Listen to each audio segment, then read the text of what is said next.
இந்த காலகட்டம் இந்த ராசி என்பர்கள் விளையாட்டு துறையை சார்ந்தவர்களுக்கு அதிக வாய்ப்புகள். நான் என்னுடைய புத்தாண்டு பலன்கள்லயே நிறைய பேர் பார்த்திருப்பீங்க. அந்த விளையாட்டு துறை சம்பந்தப்பட்ட நபர்களுக்கு, இந்த மேஷ ராசி நபர்களுக்கு அதிகப்படியான வாய்ப்புகள். சின்ன குழந்தைங்க கூட இந்த மாதத்துல அந்த விளையாட்டு துறையில அதிகமாக போராடி வெற்றி பெறக்கூடிய ஒரு நேரமாக தான் இருக்கும். உங்களுடைய ராசி அதிபதியே 10ஆம் இடத்துல உச்சமாக இருக்கிறதுனால இந்த விளையாட்டு துறை, அடுத்து பாத்தீங்கன்னா அதிகாரிகள், அதாவது பாதுகாப்பு சம்பந்தப்பட்ட துறையில இருக்கக்கூடியவர்கள், உயர் அதிகாரிகள், இந்த மாதிரியான அமைப்புல இருக்கக்கூடிய நபர்களுக்கு அதிகப்படியான ஒரு முன்னேற்றம், அதிகப்படியான ஒரு அங்கீகாரம் கிடைக்கக்கூடிய ஒரு மாதமாக தான் இந்த ஜனவரி மாதம் இந்த ராசி என்பர்களுக்கு இருக்க போகுது. இந்த மாதத்துல திருமணம் சம்பந்தப்பட்ட விஷயங்கள், ஏற்கனவே திருமணமானவர்களுக்கு இந்த மாதத்துல அந்த ஒரு நல்ல ஒரு திருமணத்தை அனுபவிக்கக்கூடிய ஒரு அமைப்பு, அதாவது கொஞ்சம் மகிழ்ச்சியாக இருக்கக்கூடிய ஒரு நேரம், கூட்டு குடும்பமாக இருந்து சில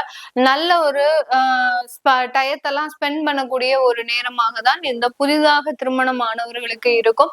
திருமண வரனுக்காக ஏற்பாடு பண்ணிட்டு இருக்கிறீங்க அப்படின்னா இந்த மாதம் அதுல சின்ன தடைகள் இருக்கும். பட் இந்த மாதத்தின் இறுதியில உங்களுக்கு அந்த திருமண வரன்கள் முழுமையாக கிடைக்கக்கூடிய ஒரு நேரமாக தான் இந்த மேஷ ராசி என்பவர்களுக்கு இருக்க போது.